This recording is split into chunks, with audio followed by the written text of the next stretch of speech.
کوئی کہہ سکتا ہے موسیٰ کلیم اللہ کو نہیں مانتا، عیسیٰ روح اللہ کا نہیں مانتا۔ ہم سارے نبیوں ساری کتابوں پر ایمان رکھتے ہیں، ہمارا دل بڑا ہے، وسیع ہے۔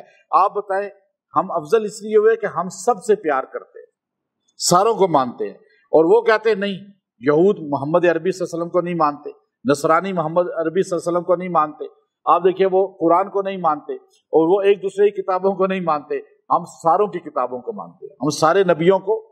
اسی طرح ہاتھ کوئی کھول کے، کوئی ہاتھ سینے پہ باندھ کے، کوئی ناف پہ باندھ کے، کوئی ناف کے نیچے باندھ کے، کوئی لٹکا کے نماز پڑھتا ہے، ہم کہتے ہیں ان میں سب سے افضل حنفی ہیں، ابو حنیفہ کے ماننے والے۔ کیوں کہ شافی حنفیوں کو نہیں مانتے، اس طرح نہیں مانتے، اعتراض کرتے ہیں۔ آپ دیکھیے حنبلی حنفیوں کو نہیں مانتے، کبھی تعریف حنفیوں کے منہ سے بہت کم ابو حنیفہ رحمۃ اللہ علیہ کی تعریف آپ سنیں گے، اور شافیوں کے منہ سے بہت کم تعریف سنیں گے۔ میں تو ملکوں میں جاتا ہوں نا ان کے، تو میں تو وہاں جا کے دیکھتا ہوں، اور آپ مالکیوں کے منہ سے بہت کم شان ابو حنیفہ سنیں گے، لیکن ہم اسی منبر سے آپ کو بارہا امام شافعی کے واقعات سناتے ہیں، امام احمد کے واقعات سناتے ہیں، امام مالک کے واقعات سناتے ہیں۔ پتہ یہ چلا کہ امام مالک، حنبل اور شافعی، ان میں سب سے افضل ابو حنیفہ کے ماننے والے ہیں، جو ساروں سے پیار کرتے ہیں۔ پھر ان میں بھی آگے حنفیوں میں بھی ایک وہ طبقہ ہے جو آپ یہ دیکھیے کہ جو بہت سے اندر مسلک ہیں، چھوٹے چھوٹے دو بڑے بنے ہوئے ہیں، لیکن ان میں بھی آپ دیکھیں ایک وہ ہے جو کہتا ہے جی ساروں سے پیار کرو، چاہے معین الدین چشتی اجمیری ہیں، چاہے شیخ عبد القادر جیلانی ہیں، چاہے وہ بہاؤالدین زکریہ ملتانی ہیں، چاہے وہ میر علی شاہ ہیں، چاہے مولانا اشرف علی تھانوی ہیں، چاہے وہ مولانا قاسم ننوتوی ہیں، ہم ساروں سے پیار کرتے ہیں۔ اور ایک طبقہ وہ جو کہتا ہے نہیں، حضرت تھانوی صحیح نہیں تھے، حضرت قاسم ننوتوی ٹھیک نہیں تھے، اور وہ امام کعبہ بھی ٹھیک نہیں ہے، امام مسجد نبوی کے پیچھے نماز نہیں ہوتی ہے نا ایسے۔ تو اب بتائیں جو ہم کہتے ہیں کہ سارے ٹھیک ہیں، ساروں سے پیار کرو، وہ بہتر یا وہ جو کہ نہیں کچھ غلط کچھ ٹھیک؟ اب اس طرح جو ہاتھ لٹکا کے نماز پڑھتے ہیں وہ کہتے ہیں ابو بکر ٹھیک نہیں، عمر ٹھیک نہیں، عثمان ٹھیک نہیں، صرف مولا علی ٹھیک ہیں۔ ہم کہتے ہیں نہیں، مولا علی بھی ہماری آنکھوں کے تارے، عمر بن خطاب بھی ہماری آنکھوں کے تارے، اور عثمان غنی بھی ہماری آنکھوں کے تارے، ابو بکر صدیق بھی ہماری آنکھوں کے تارا۔ اب بتائیں سب سے زیادہ اعلیٰ ظرفی ابو حنیفہ کے ماننے، پہلے مسلمانوں میں دنیا میں، پھر ان میں ابو حنیفہ کے ماننے والوں میں، ان میں علماء دیوبند میں ہے۔ یہ میں آپ کو بڑے دعوے سے بتا رہا ہوں یہ بات، کیونکہ ہم کہتے ہیں ساروں سے پیار کرو۔ یہ تبلیغی جماعت والے کیسے ایک ایک بندے کے پیر پکڑ لیتے ہیں اور لوگوں کو کیسے نکال دیتے ہیں جماعت میں، یہ میں سمجھانے کے لیے آپ کو بات بتائی ہے۔ موسیٰ کلیم اللہ نے کہا ان کا ذکر تو دیکھو، وہ پیغمبر ایسے تھے کہ وہ جب اتنی مشقت کاٹ کے جب واپس آئے اور آئے تو اپنے گھر کی طرف چلے، انہو کان مخلصا، وہ میرے بڑے مخلص بندے تھے۔ یہ وہ بندہ جس کی تعریف اس کا مالک کر دے یہ میرا مخلص ہے، وہ اصل میں اللہ کا صحیح بندہ ہوتا ہے۔ اب ایک بندہ ملازمت کر رہا ہے کسی کے پاس، وہ بندہ اس سے تنگ ہے اور یہ اس سے تنگ ہے، تو مخلص وہ اس کو سمجھتا ہی نہیں، تو یہ بندگی نہیں ہے، یعنی نوکری بھی نہیں ہے دنیا میں۔ آپ سرکار کے نوکر ہیں، آپ حکومت میں، ہماری کیوں حکومت دیوالیہ ہو رہا ہے؟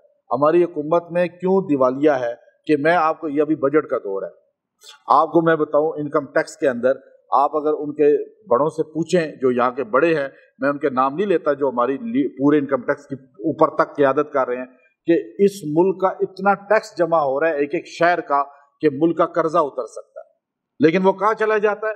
وہ سارا غبن ہو جاتا ہے، سارا جو ہے بیچ میں ہائی جیک ہو جاتا ہے۔ بہت بڑی تعداد اس مہینے میں جتنا ہوتا ہے پیسے کا ہیر پھیر ملکی، اتنا کبھی پورے سال میں نہیں ہوتا۔ تو بتانا یہ مخلص نہیں ہے، نہ حکومت میں لوگ جو نوکری حکومت کی کر رہے ہیں، نہ پرائیویٹ۔ یا نبی اللہ کا بندہ ہوتا ہے، اللہ کی غلامی کرتا ہے، اللہ کی نوکری کرتا ہے۔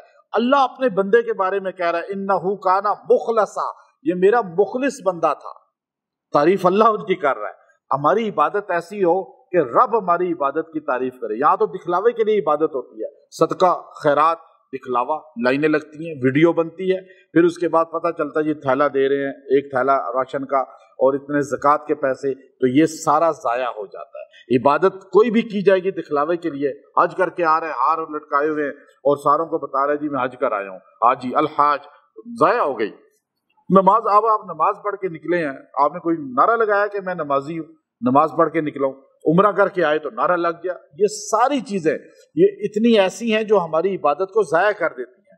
تو یہاں موسیٰ کلیم اللہ کتنی عرصہ گزار کے آئے، کوئی نہیں کہا یا اللہ تیرے لیے میں نے یہ سارا چھوڑا، میں 12 سال ادھر غلامی کرتا رہا، بکریاں چراتا رہا، ایک نبی کی غلامی میں نے کی ہے، شعیب علیہ السلام کی، نبی کے گھر میں نوکری کر رہا ہے۔ اب آپ یہ دیکھیے کہ میں اس جگہ گیا ہوں، میں نے وہ پورا جگہ میں چلا پھرا ہوں جہاں موسیٰ کلیم اللہ بکریاں چراتے تھے، جہاں کنویں پہ بیٹھے تھے، جہاں پہ شعیب علیہ السلام کی قبر ہے، قبر پہ بھی ہم گئے، تو ہم نے ایک ایک پہاڑیاں ہیں وہ، تو اس جگہ کو دیکھ کے احساس ہوتا ہے کتنی مشقت تھی، یہ تو ہمارا کچھ بھی نہیں ہے۔ وہ پہاڑیاں دیکھ کے، جو مدین کی پہاڑیاں ہیں، بندے کے رونگٹے کھڑے ہو جاتے ہیں، پانی بھی نہیں ملتا آج بھی وہاں پر، بندہ جا کے اس جگہ ہی پانی ملے گا جہاں گھر ہے، ورنہ رستے میں کہیں پانی نہیں ملے گا آپ کو۔ تو یہ اللہ تعالیٰ دکھاتا ہے انہ کانا مخلصا وکانا، اور اللہ نے پھر آگے کیا تعریف کی ہے، وکانا رسولا نبیا، اور یہ میرے تھے ہی رسول اور نبی، دو اعزاز، ایسے تمغے جو کائنات میں کسی کو نہیں ملتے۔ ایک تو نبی کا تمغہ پھر 1.25 لاکھ بندوں کو مل گیا، کائنات میں 1.25 لاکھ نبی آئے، یعنی اتنے انسانوں میں 1.25 لاکھ وہ ہیں جن جیسا کوئی ہو نہیں سکتا، اللہ نے نبی ان کو بنایا، اور نبا خبر دینے والا۔ لیکن ان 1.25 لاکھ میں بھی اللہ تعالیٰ نے 4 رسول بنائے۔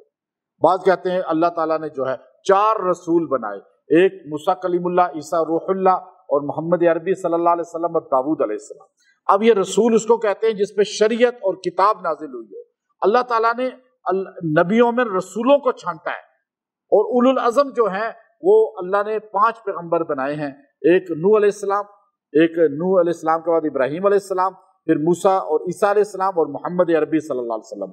اللہ نے ان ساروں کے اندر موسیٰ علیہ السلام کو رکھا۔ اللہ نے کہا میں نے ایوارڈ دیا موسیٰ آپ کو نبوت کا، اگلا سٹیپ رسول ہونے کا۔ ہر نبی رسول نہیں ہوتا، ہر رسول نبی ہوتا ہے، ہر نبی رسول نہیں ہوتا، ہر رسول نبی ہوتا ہے۔ اللہ نے نبی 1.25 لاکھ بنائے، رسول صرف 4 بنائے، اور موسیٰ علیہ السلام کو کہا میں نے آپ کو نبی بھی بنایا، رسول بھی بنایا۔ یہ اعزاز اس آیت میں اللہ نے دیا، کیوں کہ آپ میرے مخلص تھے۔ مخلص بندہ ضائع نہیں ہوتا، نہ فرش پہ نہ عرش والے کے نزدیک۔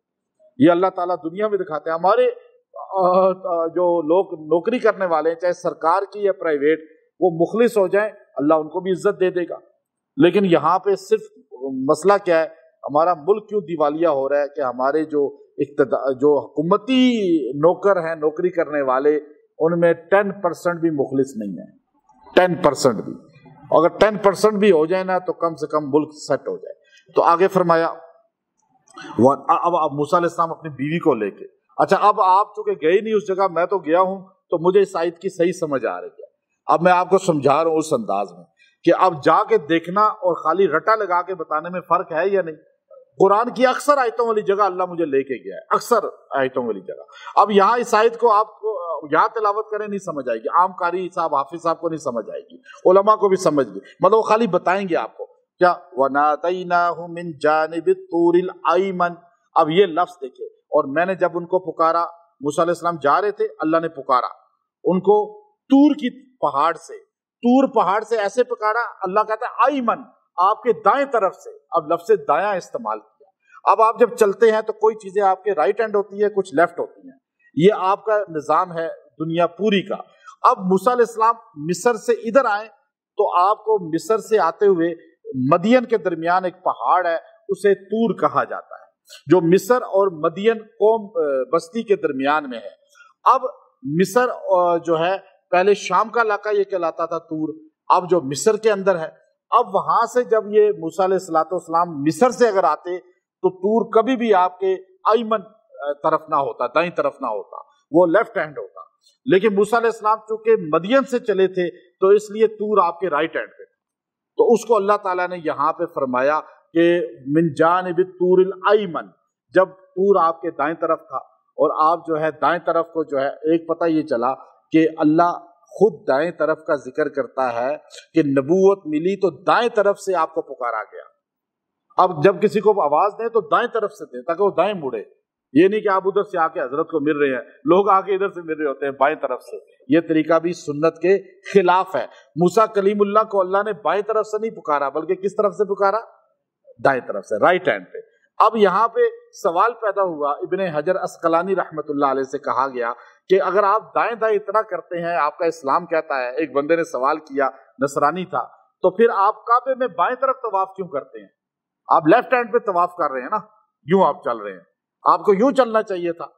تو آپ نے فرمایا کہ دیکھو یہ دل جو ہے لیفٹ سائڈ پر ہے، تو اللہ تعالیٰ نے کعبے کے دروازے کے ساتھ حجر اسود کے ساتھ اس کو جوڑ دیا تاکہ جتنا یہ قریب ہوگا اتنا ہی یہ بدلے گا، تو اس کو لیفٹ ہینڈ پہ ہی طواف کو رکھ دیا کہ دل کا تعلق کعبے کے ساتھ ہے اور دائیں طرف کا تعلق نبی کی سنت کے ساتھ ہے۔ تو اب یہاں پہ اللہ نے کہاں سے پکارا؟ رائٹ ہینڈ سے۔ اللہ کہتا نا میں نے لیفٹ ہینڈ سے پکار لیا، اللہ نے کہا نہیں، کیونکہ ہر کام دائیں طرف سے شروع کریں۔ آپ چائے پیتے ہیں، چمچ ہلاتے ہیں، اب آپ یوں چمچ ہلا رہے ہیں، یہ چمچ نہ ہلائیں بلکہ یوں ہلائیں۔ اب آپ کہیں جی یہ کہاں سے ثابت ہے؟ میں حدیث نہیں دکھا سکتا، اور کوئی بندہ کہے جی ہر وظیفہ حدیث سے دکھائیں، آپ جو باتیں کر رہے ہیں حدیث سے دکھائیں۔ اب آپ مجھے کہیں کہ جی اس کے بارے میں حدیث بتائیں، یہ میں بہت بڑے اللہ والے تھے، انہوں نے یہ لفظ بولا تو انہوں نے یہ مثال دی تھی کہ آپ پیالی میں چمچ کو کیسے ہلائیں گے؟ یوں ہلائیں گے تو سنت کے خلاف، یوں ہلائیں گے تو سنت کے مطابق۔ کیوں؟ چائے تو حضور نے پی نہیں کبھی، چینی تو اس زمانے میں تھی نہیں، چمچ تو ہوتے ہی نہیں تھے مثال کے طور پہ، تو یہ سنت اس لیے کہ موسیٰ کلیم اللہ کو بھی رائٹ ہینڈ سے پکارا گیا تھا۔ آپ اس کو پکار رہے ہیں نا گویا کہ، اور آپ کسی کو آواز بھی دیں تو دائیں طرف سے ہو کر، یہ ایک سنت پتہ چل گئی، مسئلہ اخذ ہو گیا۔ ٹھیک ہے جی، یہاں سے آگے فرمایا اچھا اب آپ مدین سے آ رہے تھے اس طرح تو مصر جا رہے تھے تو طور ادھر آ رہا تھا، اگر آپ مصر سے آتے تو طور آپ کے ہی ساتھ پہ آتا۔ اب اللہ تعالیٰ نے اس ہاتھ کا بھی ذکر کیا، یہ اللہ کے قرآن پاک کی الوہیت ہے، اس کی بڑائی ہے، کبریائی ہے کہ اللہ تعالیٰ کس طرح اس اینگل کو بھی بیان کر رہے ہیں۔ پھر آگے اللہ رب العزت فرمایا وَقَرَّبْنَاهُ، پھر میں نے آپ کو اپنے قریب کر لیا، میں نے آپ کو کہا موسیٰ آ جاؤ طور پر، میرے قریب آ جاؤ۔ آپ آگ کو دے کے گئے، اللہ نے کہا میں اننی انا اللہ، میں آپ کا اللہ ہوں، اور پھر اللہ کو کہتا ہے میں نے قربناہ، قریب کیا، نجیہ، اور میں نے آپ سے کچھ راز کی باتیں کی جو اللہ اور اللہ کا رسول کر سکتا ہے، نبی کر سکتا ہے۔ اب کچھ راز کی باتیں ہمارے نبی اور اللہ کی ہیں، وہ اللہ جانے ہمارا نبی جانے۔ کاف ہا یا عین صاد الف لام میم، یہ جتنے ہا میم یا سین طہ، یہ سب راز ہیں کس کے؟ اللہ اور اللہ کے رسول کے۔ اللہ جانے، اللہ کا رسول جانے، ہم کچھ نہیں جانتے اس بارے میں۔ تو وہاں بھی موسیٰ کلیم اللہ سے کچھ راز کی باتیں کی، وہ راز کیا ہے؟ وہ آگے کچھ باتیں ہیں۔ ایک صدی رحمت اللہ علیہ فرماتے ہیں، ابن کثیر اپنی تاریخ میں لائے، تفسیر ابن کثیر میں، کہ اللہ تعالیٰ نے فرمایا موسیٰ جب میں کسی بندے کو ذکر کرنے والی زبان دے دوں، کسی بندے کو شکر کرنے والا دل دے دوں، کسی بندے کو اس کے ساتھ دین کے معاملات میں تعاون کرنے والی بیوی دے دوں، تو وہ سمجھ جائے کہ اللہ اس سے راضی ہے۔ یہ تین بڑی باتیں بیان کی۔ اگر آپ کی بیوی آپ کے ساتھ اچھے کاموں میں نہیں ہے، آپ کا دل شاکر نہیں ہے، زبان ذکر کرنے والی نہیں ہے، سمجھ جائیں اللہ ناراض ہے۔ موسیٰ کلیم اللہ کو اللہ نے کہا کہ دیکھو موسیٰ، یہ گویا کہ یہ روایت لائے ہیں، ابن کثیر لائے ہیں اپنی تفسیر کے اندر، اور فرمایا موسیٰ، گویا کہ اللہ نے کہا موسیٰ آپ میرا ذکر کرنے والے، صبر شکر کرنے والے، اور آپ کی بیوی نبی کی بیٹی، اور آپ کے ساتھ دین، بیوی کو وہیں چھوڑا اور دربار فرعون کی طرف تبلیغ کے لیے نکلے۔ اللہ نے کہا میں نے آپ کو نبوت دے دیا، میں نے آپ کو رسول بھی بنا دیا ہے۔ تو ایک دم آپ کے ذہن میں خیال آیا، جو آخری جملہ یہاں اس ہمارے درس کا ہے، کہ آپ نے کہا اللہ یہ نعمت مجھے تو نے دے دی، مجھے نبی بھی بنا دیا، رسول بھی بنا دیا، تو میرا ایک بھائی ہے ہارون، آپ اس کو بھی نبی بنا دیں۔ اب آپ نے قرآن پاک میں سورہ طہ کے شروع میں بھی ہے وَہَارُونَ أَخِي اُشْدُدْ بِهِ أَزْرِي وَأَشْرِكْهُ فِي أَمْرِي، آپ نے کہا اے اللہ میرے بھائی ہارون کو بھی آپ اس میں میرے ساتھ معاونت کر دیں، وہ بیان کرنے میں ماہر ہے۔ قوت لسان بڑی چیز ہے، بیان کرنا۔ لوگ بیان کرنا نہیں آتا، لوگ کھڑے ہوتے ہیں اعلان بھی نہیں کر سکتے، 10 بندوں میں بات نہیں کر سکتے، تو یہ بیان کرنے کا کمال موسیٰ کلیم اللہ نے بتایا قرآن سے کہ اتنا بہترین تھا کہ آپ کے بھائی کے اندر، کہ آپ نے کہا اللہ میرا بھائی بھی ہے، اس کو بھی نعمت دے دے۔ یہاں تو بھائی بھائی کو کاٹتا ہے، بھائی بھائی سے منصب چھینتا ہے، یہاں تو مسجدوں کو بھائی بھائی کو مسجد سے نکال دیتا ہے، مدرسے سے نکال دیتا ہے، اور یہاں پہ گھر پہ قبضہ کر لیتا ہے، یہاں زمین پہ قبضہ کر لیتا ہے، یہاں بھائی بھائی کو اپنا دشمن بنا رہا ہے اور دشمن سمجھ رہا ہے، اور وہاں ایک بھائی ہے جو اپنے بھائی کے لیے نبوت مانگ رہا ہے۔ اب دیکھیں نا، کوئی کہتا ہے میرا بھائی میرے برابر ہو جائے، کوئی مجھے ایک عورت آئی میرے پاس، ابھی رو رہی تھی جمعے کو یا اتوار کو، ذہن سے نکل گیا، تو کہنے لگی میرا بھائی ہے، عورت کہہ رہی ہے میرا بھائی ہے، وہ امریکہ میں ہے یا کسی اس ملک میں، تو میں نے کہا میرے سارے تم گاؤں کے لوگوں کو باہر لے گئے ہو، میرے بیٹے کو بھی لے جاؤ۔ کہتا ہے 50 لاکھ روپیہ دیں تو لے کے جاؤں گا۔ تو ہم نے کہا ان کو تو تم تھوڑے پیسوں میں لے گئے اور کام کر کے پیسے پورے دیے۔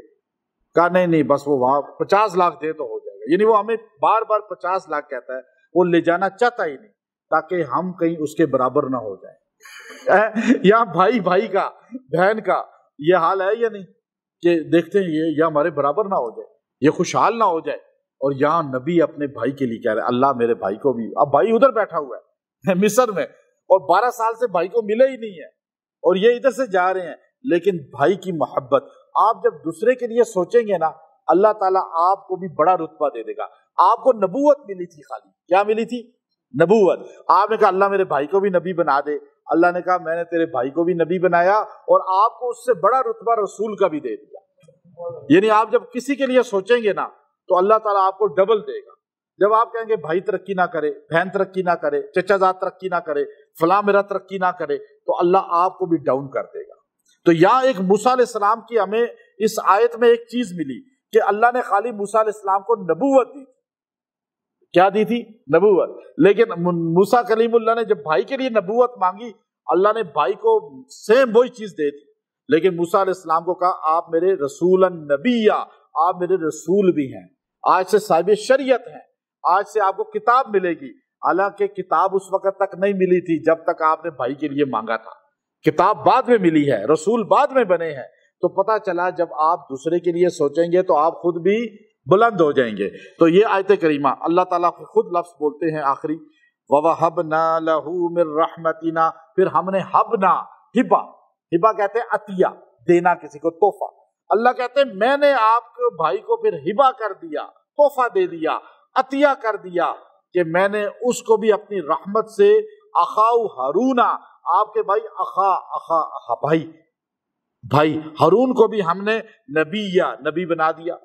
اب یہاں پہ اس لیے آپ کو ہبت اللہ بھی کہتے ہیں، اللہ کی طرف سے تحفہ، یعنی آپ کو تحفتاً نبوت ملی ہے، آپ کے لیے فیصلہ موسیٰ کلیم اللہ کی دعا کی وجہ سے ہوا ہے، اور بھائی نے بھائی کے لیے مانگا ہے تو اللہ تعالیٰ نے ان کے لیے ہبا کا لفظ استعمال کیا۔ ابن کثیر اپنی تفسیر میں لکھتے ہیں امام صاحب کہ موسیٰ کلیم اللہ کے بھائی ہارون علیہ السلام کو ہبت اللہ بھی کہا جاتا تھا۔ تو اب یہ پتہ چلا کہ جب آپ مانگیں گے کسی کے لیے تو آپ کو بھی ملے گا۔ بھائی کی زمین پہ قبضہ کر چکا ہے، بہن بھائی کی زمین پہ، یا بھائی بہن کی زمین پہ، یا کوئی بھی رشتہ آپ کی حق لے چکا ہے یا آپ کو دے نہیں رہا، تو آپ اس کے لیے یہ آیت کریمہ ہے، آیت نمبر 53 ہے، 53 نمبر آیت ہے سورہ مریم کی، پوری آپ نے پڑھنی ہے، اس کو 40 بار پڑھیں، 11 دن دعا کریں، اللہ تعالیٰ آپ کا حق ان سے دلوائے گا۔ اگر ان کے دل میں آپ کے لیے نفرت ہے، بغض ہے رشتوں میں کسی بھی، تو آپ ان کو 40 بار دم کر کے 11 دن پلائیں، اللہ تعالیٰ ان کے دل میں پیار محبت پیدا کر دے گا۔ اور اگر آپ چاہتے ہیں کہ آپ کو کوئی مقام ملتا ہے، آپ کو کوئی منصب ملتا ہے، کوئی بھی آپ کو خوبی ملتی ہے، یا آپ کو پیسہ ملتا ہے، گھر اچھا بن جاتا ہے، کوئی بھی نعمت آپ کے پاس آتی ہے، تو آپ ایک دم یہ آیت پڑھتے ہیں 11 بار اور دعا کرتے ہیں کہ یا اللہ میرے ان رشتہ داروں کو، بہن بھائیوں کو بھی یہ نعمت دے دے۔ اللہ تعالیٰ آپ کی نعمت کو بھی بڑھا دیں گے، اس آیت کی برکت سے ان کو بھی نعمت عطا فرمائیں گے۔ آپ یہ نہیں سوچیں کہ میں امیر ہوں تو سارے غریب ہی رہیں، بلکہ آپ سوچیں اللہ سب کو دے۔ جب آپ سب کے لیے سوچیں گے اللہ آپ کی نعمت بڑھاتا چلا جائے گا۔ جب آپ سوچیں گے کوئی آگے نہ بڑھے تو پھر آپ زوال پذیر ہوتے چلے جائیں گے۔ موسیٰ کلیم اللہ کے اس جملے میں، اس آیت میں آپ کو ایسا میسج ہے جو شاید اس سے پہلے کبھی آپ کو نہیں سمجھ آیا ہوگا، لیکن یہ اس طرح سمجھ آتا ہے ہمیں جب ہم اس پہ گہرائی سے غور کرتے ہیں۔ وآخر دعوانا ان الحمد للہ رب العالمین۔